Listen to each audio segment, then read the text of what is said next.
Good evening. I'm Neman Indelembatiki of the Fiji Sun. Welcome to Fiji's first TV editorial show. In my say tonight, I'm going to speak about the prejudices and discrimination. If you have not heard it or read it, I ask you to read the full text of the Prime Minister Voreqe Bainimarama's speech at last Friday's medal presentation for police officers. The speech was published in the latest Fiji Sun's weekend edition. The principles that he discussed in that speech can be applied broadly in all the facets of national life. They are equally important to civil servants, to members of the military and corrections, the entire executive arm of our democratic governance, parliament, education, health, etc. They are also important to civil societies, faith groups, and communities. It is about treating others equally with respect and dignity, irrespective of their social, cultural, ethnic, or economic backgrounds. It is consistent with the provisions of the Constitution on equal citizenry, that all citizens are called Fijians.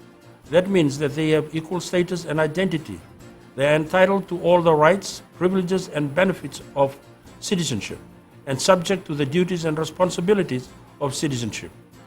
It is common knowledge that some among us still hold on to prejudices of old against other ethnic groups, those who have different sexual orientation, like the gay groups, other religions, other socio-economic groups, other schools, social groups, and fraternities. We should let go of these prejudices.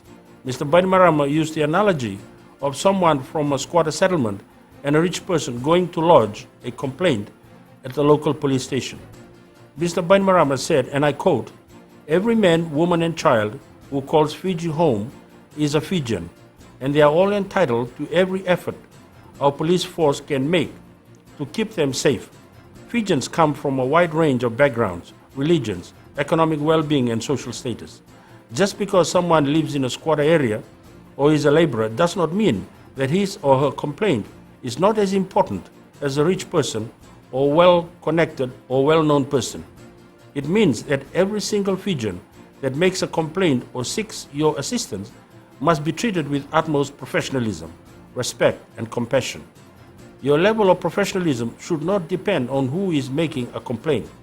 You must rid yourself of your personal prejudices and community prejudices and serve each and every Fijian equally. You are here to protect them. You are here to seek justice for them. And you are here to give them peace of mind so they can sleep at night, live their lives without fear, and which will, as a result, give them the confidence to fully participate in and contribute fully to our nation. That duty of service extends to every Fijian. It extends to every corner of our islands, to every community in Fiji. I have been made aware that some officers have disregarded their duty and failed Fijians who sought their help and who sought justice for crimes committed against them. I've been made aware that some Fijians have been treated as less than full citizens by our police, and I am here today to tell you that that will not be tolerated. These are profound words of wisdom, expressed eloquently by the Prime Minister. They are like a lighthouse for mariners out in the sea on a stormy night. It is morally wrong and unlawful to discriminate people on the grounds that I have discussed. Just because someone is of a different skin color, speaks in a strange language, and do things differently to you, it does not mean that you treat that person differently. The Constitution, the supreme law of the land, should be our guide. Mr. Bainimarama has espoused on some of its salient features which constitute an important cornerstone of our democracy. And he could not have been more clearer. In essence, what he's saying is that let's take off our glasses that are tinted with all kinds of prejudices.